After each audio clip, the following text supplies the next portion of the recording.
창세기 29장 말씀 함께 나누겠습니다.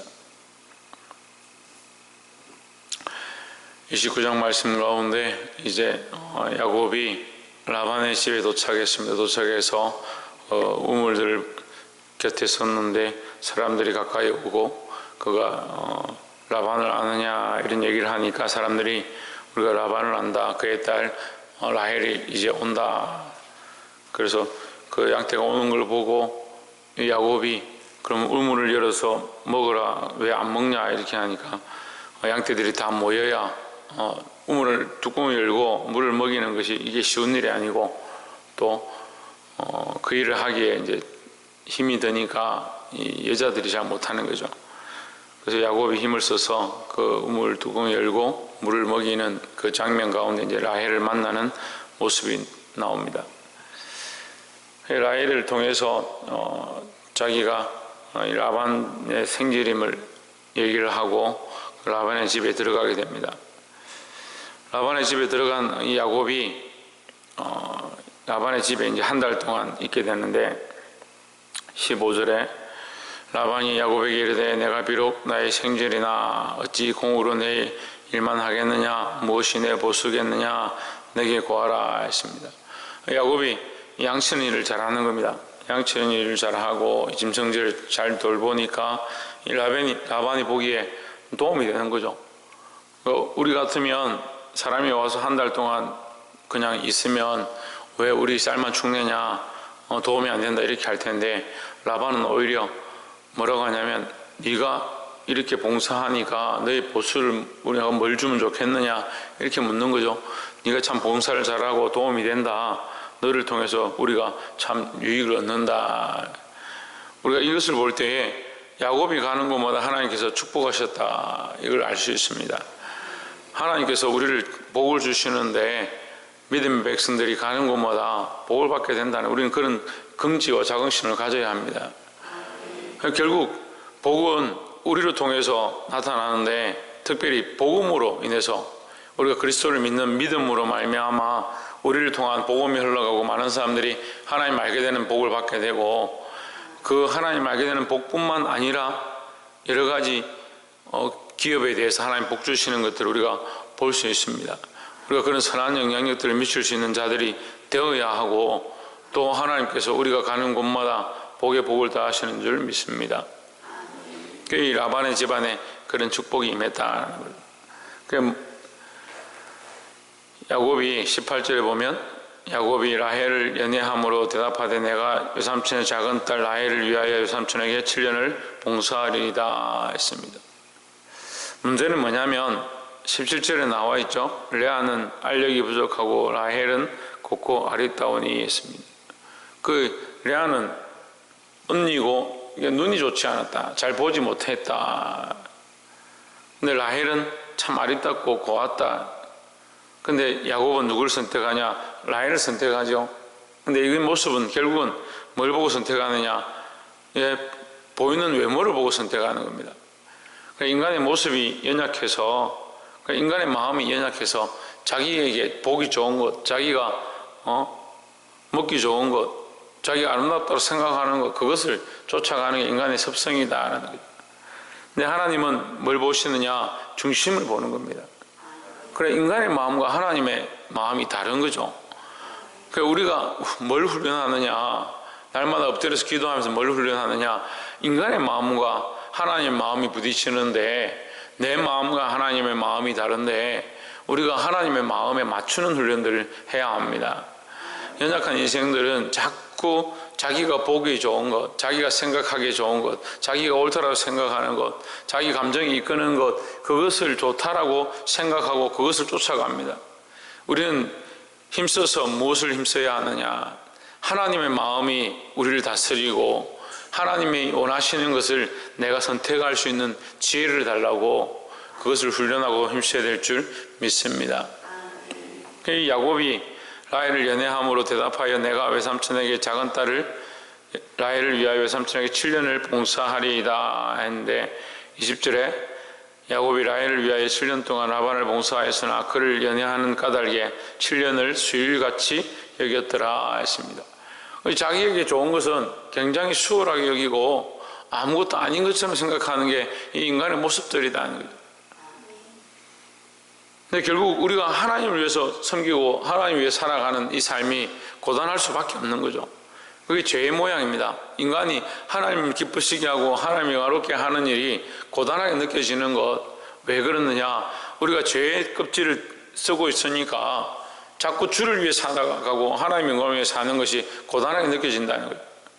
자기가 기뻐하는 것들을 하는 것보다 하나님을 기쁘시게 하는 것이 즐거워야 되는데 인간이 그걸 잘 선택하지 않는다는 거죠. 사랑하는 성도 여러분, 우리가 이 모습들을 바로 알고 내 마음에 기뻐하는 것보다, 내 눈이 원하는 것보다, 내 생각이 기뻐하는 것보다, 내 감정이 기뻐하는 것보다 하나님 원하시는 것들을 선택할 수 있는 저와 여러분 되기를 간절히 소망합니다. 두 번째는 21절에 야곱이 라반에게 이르되 내 기한이 찼으니 내 아내를 내게 주셔서 내가 그에게로 들어가겠나이다 했습니다. 내가 이제 7년 동안 봉사했으니까 내게 아내를 주십시오, 라헬을 주십시오 이렇게 했습니다. 근데 24절에 라반이 또 그 여종 실바를 그 딸 라헬에게 신유로 주었더라 했습니다. 라반은 라헬에 대한 언급을 하지 않고 그날 밤에 몰래 그 레아를 그 방에 그 신혼방에다가 집어넣습니다. 25절에 야곱이 아침에 보니 레아라 라반에게 이르되 외삼촌이 어찌하여 내게 이같이 행하셨나이까? 내가 라헬을 위하여 외삼촌에게 봉사하지 아니하였나이까? 외삼촌이 나를 속이심은 어찌 미니이까? 했습니다. 자, 이 참 재미있는 아이러니하면서도 재미있는 모습이 등장하는데, 장자를 물리치고 차자를 선택했던 그 차자가 이제 장자의 자리를 선택한 속여서, 제가 이 말을 좀 헷갈리겠는데, 야곱이 둘째인데 장자권을 뺏기 위해서 속이고 그 장자권을 뺏은 이 야곱의 모습 가운데 결국 야곱도 차자인데 그 자리를 차지했죠. 그래서 차지하고 장자의 자리를 빼앗았습니다. 그에게 이거 라헬을 줘야 하는데 레아를 아내로 먼저 주는 겁니다. 그가 뭘 속였느냐? 장자의 자리, 그것을 얻기 위해서 속였죠. 그러니까 마찬가지로 이 야곱도 라헬을 선택했는데 누구를 얻느냐? 레아를 얻습니다. 자기의 속임에 대한 이 역설적인 일들이 그의 삶에 나타나게 되는 거죠. 속임으로 자신도 속는 인생을 사는 겁니다. 그래서 인생은 뭐냐? 속이고 속임의 연속이다. 속이고 속이면서 좋은 것들을 얻으려고 서로 싸우는 그런 세상과 같다. 우리가 이 속이는 세상 가운데 속이는 삶을 사는 것이 아니고 우리는 하나님 앞에 정직한 자들이 되어야 합니다. 그래서 그가 속이는 인생 가운데 속이는 자 야곱으로 서 있었는데, 그 야곱이 결국 자기가 자기 꾀에 넘어가고 자기 생각대로 될 것이다 했던 모든 것들이 이게 뒤집어 버려지는, 엎어지는 그런 상황이 되었습니다. 여기서 라반은 또 자기의 이익을 챙깁니다. 처음에 야곱을 설명할 때 야곱에게 너의 대가가 뭐냐라고 물었던 것처럼 라반이 야곱을 통해서 이득을 취한 겁니다. 그러니까 그를 보내고 싶지 않은 거죠. 나중에 라반이 그 레아를 주고 라헬을 주고도 14년을 봉사했는데 계속 데리고 있습니다. 야곱을 안 보내려갑니다. 왜냐하면 자기에게 유익이 되는 겁니다. 라반은 결국은 자기 욕심, 자기 재물에 대한 이 생각들 때문에 자기 딸들을 팔아버리는, 그래서 성경에 아름답지 못한 모습으로 등장합니다. 결국 욕심이 뭘 하느냐? 죄를 잉태하게 하는 근원이 되는 자가 됩니다. 우리는 이 속이는 자의 모습 가운데 결국 욕심이 속이는 역할을 하는 거다.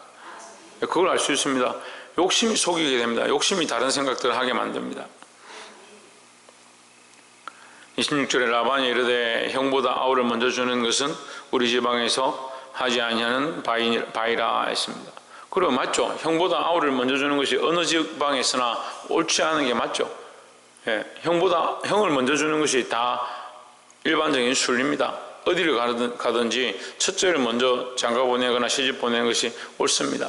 하지만 그렇다고 해서 속이고 첫째를 주고 또 둘째까지 주는 이 중원적인 방법들은 결국 인간적인 생각들이고 인간적인 방법이다는 거죠. 왜 이렇게까지 하느냐? 자기 욕심 때문에 그렇게 하는 겁니다. 물론 하나님께서는 이 인간들의 욕심을 바꿔서 선한 일들을 행하십니다. 라반과 레아를 얻고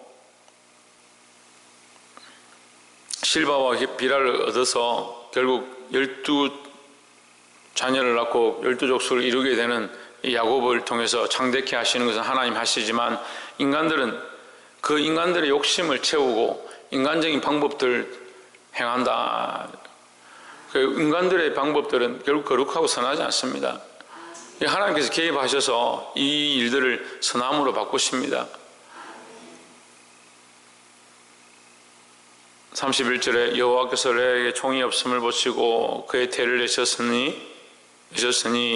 내셨으나 라헬은 무자하였더라. 32절에 레아가 잉태하여 아들을 낳고 그 이름을 르우벤이라 하여 이르되 여호와께서 나의 괴로움을 근고하셨으니 이제는 내 남편이 나를 사랑하리로다 하였더라 했습니다.